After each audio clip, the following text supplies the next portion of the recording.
भारत जोड़ो यात्रा में शामिल होंगी सोनिया गांधी, जयराम रमेश का ऐलान। दशहरा के बाद कर्नाटक में कांग्रेस की यात्रा में शामिल होंगी अंतरिम अध्यक्ष, प्रियंका भी हो सकती हैं साथ। तेलंगाना के सीएम के चंद्रशेखर राव ने बुलाई पार्टी के सभी जिला प्रमुखों की बैठक। राष्ट्रीय पार्टी के प्रस्ताव पर की चर्चा। 5 अक्टूबर को अपनी राष्ट्रीय पार्टी का ऐलान करेंगे केसीआर।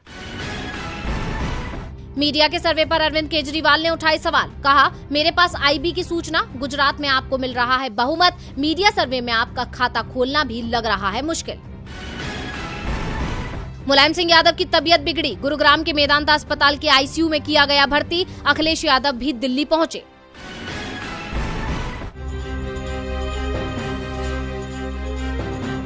आज 2 अक्टूबर है और आज के दिन 2 महापुरुषों का जन्म हुआ था। एक थे महात्मा गांधी और दूसरे थे पूर्व प्रधानमंत्री लाल बहादुर शास्त्री। आज पूरा देश उनको याद कर रहा है। उसी कड़ी में कांग्रेस सांसद राहुल गांधी ने भी उन्हें याद करते हुए देश हित की बात की और मोदी सरकार को आड़े हाथों ले लिया। राहुल गांधी ने ट्वीट कर मोदी सरकार को तानाशाह बताया। राहुल ने कहा, जय जवान जय किसान का नारा देने वाले पूर्व प्रधानमंत्री श्री लाल बहादुर शास्त्री जी की जयंती पर नमन। जवान और किसान भारत की रीढ़ है। आज देश की तानाशाह सरकार उन पर लगातार हमला कर रही है। हमारे पूर्वजों की तरह हम भी उनके हक के लिए लड़ रहे हैं। उनके साथ अन्याय नहीं होने देंगे। राहुल गांधी ने पूर्व प्रधानमंत्री को याद करते हुए मोदी सरकार पर जवान और किसान पर हमला करने का आरोप लगाया है।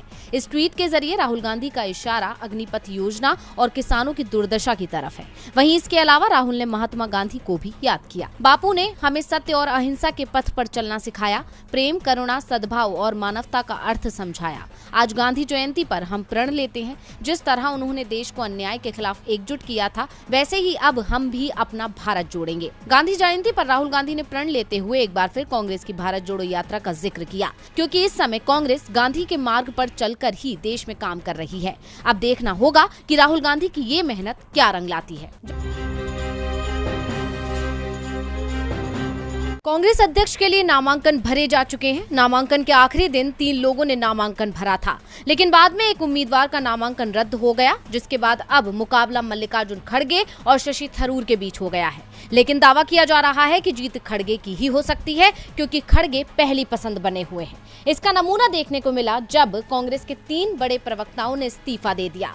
अब ये 3 प्रवक्ता अध्यक्ष पद के उम्मीदवार मल्लिकार्जुन खड़गे के लिए चुनाव प्रचार करते हुए दिखाई देंगे। जिन प्रवक्ताओं ने इस्तीफा दिया उनमें गौरव बल्लभ, दीपेंद्र हुड्डा और नासिर हुसैन शामिल हैं। इस पर पार्टी प्रवक्ता गौरव बल्लभ ने कहा, कांग्रेस अध्यक्ष के निर्देश पर हमने पार्टी प्रवक्ता के पद से इस्तीफा दे दिया है और आगे खड़गे के प्रचार के लिए काम करेंगे।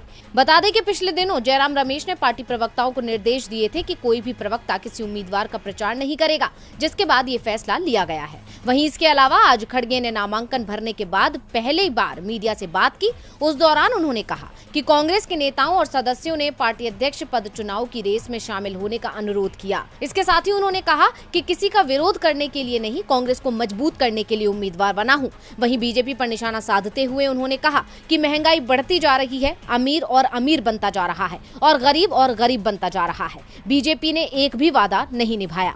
बता दें कि सिर्फ प्रवक्ता ही नहीं, गहलोत भी खुलकर खड़गे का समर्थन करते दिख रहे हैं, जो इस बात का संकेत है कि खड़गे ही अध्यक्ष बन सकते हैं। राजस्थान का सियासी संकट कब थमेगा, अब ये बड़ा सवाल बनता जा रहा है, क्योंकि अभी तक आलाकमान का फैसला भी नहीं आया है। हालांकि जो स्थिति बनी हुई है वो इसी बात का संकेत दे रही है कि गहलोत के हाथ से कुर्सी जा रही है, जिसके चलते राजस्थान में मामला थम नहीं रहा है बल्कि बढ़ता जा रहा है। लेकिन इस संकट के बीच सीएम अशोक गहलोत लगातार इस कोशिश में है कि उनके हाथ से कुर्सी ना जाए, और उसी जद्दोजहद में गहलोत ने विधायकों की बगावत पर बात करते हुए एक बार फिर पायलट समर्थकों पर निशाना साधा। उन्होंने कहा कि दूसरों को नेता स्वीकार करने से अच्छा विधायकों ने बगावत करना उचित समझा। सभी जानते हैं कि कुछ नेता भाजपा विधायक के साथ बैठे थे, भाजपा सरकार गिराने की कोशिश कर रही थी। भाजपा के साथ बैठने वाले हमें स्वीकार नहीं है। इसके साथ ही उन्होंने कहा कि आखिर 102 विधायक नाराज क्यों हो गए और आखिर इस्तीफा देने की नौबत क्यों आई, इस पर रिसर्च होना चाहिए।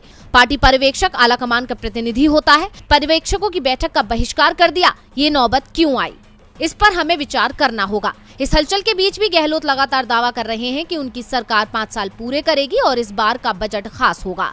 इसके अलावा गहलोत ने एक बार फिर सचिन पायलट पर गंभीर आरोप लगाया था और गहलोत के आरोप में कई हद तक सच्चाई है, क्योंकि अभी हाल ही में बीजेपी नेता ने ऐसा बयान दिया जिसने पायलट को शक के घेरे में खड़ा कर दिया। दरअसल पूर्व मंत्री कालीचरण सराफ ने कहा कि भाजपा वेट एंड वॉच की स्थिति में है। उन्होंने कहा कि कोई कांग्रेस सरकार को गिराने में मदद करता है तो उसका सहयोग करेंगे। हम पैनी नजर रखे हुए हैं कि उनका अगला कदम क्या होगा। उन्होंने सचिन पायलट को नसीहत देते हुए कहा कि अगर घर बैठे लक्ष्मी आए तो उसे ठुकराना नहीं चाहिए। भाजपा नेता के ये बयान अब पायलट के लिए भी मुसीबत बन सकते हैं। ऐसे में क्या अब कोई तीसरा ही संभालेगा राजस्थान की कमान? पिछले कुछ दिनों से बिहार की राजनीति में बयानों का दौर तेज हो गया, जिसमें सबसे ज्यादा चर्चा आरजेडी विधायक सुधाकर सिंह की टिप्पणियों की हो रही है। इन बयानों में वो विरोधियों पर बरसने की बजाय अपनी सरकार को कटघरे में खड़ा कर रहे हैं। वहीं इस हल्ला बोल के बीच अब उन्होंने कृषि मंत्री के पद से इस्तीफा दे दिया है। सुधाकर सिंह ने अपना त्यागपत्र बिहार के उप मुख्यमंत्री तेजस्वी यादव को सौंपा है। अब इस कदम के बाद सियासत में सवाल भी उठने लगे हैं कि सुधाकर सिंह ने पद छोड़ने का फैसला क्यों लिया। क्या वो अपनी सरकार से खुश नहीं है? क्या वो राजनीति में नई राह को तलाशेंगे? इन सवालों के जवाब पर सस्पेंस बरकरार है, क्योंकि आरजेडी के दिग्गज नेता जगदानंद के बेटे सुधाकर सिंह ने त्यागपत्र की वजह नहीं बताई है, लेकिन माना जा रहा है कि वो सरकार के कामकाज से खुश नहीं है। दरअसल सुधाकर सिंह महागठबंधन की सरकार में आरजेडी कोटे से मंत्री बने थे। उन्होंने भ्रष्टाचार को लेकर अपनी ही सरकार के खिलाफ मोर्चा खोल दिया था। सुधाकर सिंह ने खुले मंच से बिहार सरकार के कृषि विभाग के अधिकारियों को चोर और खुद को उनका सरदार कहा था। उनके इस बयान को लेकर खूब बवाल हुआ था। वहीं कैबिनेट की बैठक में मुख्यमंत्री नीतीश कुमार ने इस बात को लेकर जब उनको टोका तो इस पर सुधाकर सिंह बैठक से उठकर चले गए थे। सुधाकर सिंह ने नीतीश सरकार से कृषि रोड मैप को भी आड़े हाथों लिया था। इस घेराबंदी के बीच अब उन्होंने पद छोड़ दिया है, जिससे सरकार में हलचल तेज हो गई है। अब देखना होगा कि क्या सरकार में इस्तीफा मंजूर होता है या फिर कोई नया कृषि मंत्री बनता है।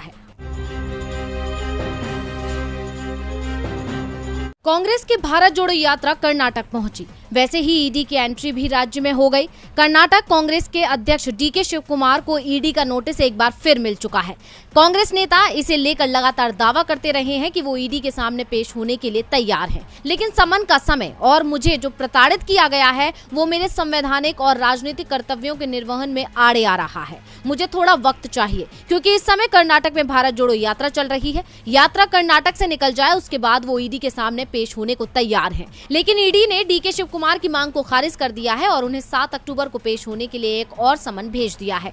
ईडी के समन के बाद कांग्रेस नेताओं के इशारे पर फिर से केंद्रीय जांच एजेंसी आ गई है। कांग्रेस नेता राहुल गांधी तो लगातार दावा करते रहे हैं कि जैसे ही बीजेपी परेशान होती है वैसे ही वो ईडी को आगे कर देती है। कांग्रेस नेताओं का दावा है कि ईडी सिर्फ गैर बीजेपी शासित राज्यों में एक्टिव दिखाई देती है। अगर वो बीजेपी शासित राज्य में विपक्ष के खिलाफ ईडी एक्टिव है तो ये तय माने कि राज्य में बीजेपी की हालत खराब है। कर्नाटक में 6 महीने बाद ही विधानसभा चुनाव होने हैं और ईडी की सक्रियता से साफ हो गया है कि राज्य में बीजेपी सरकार की हालत खराब है।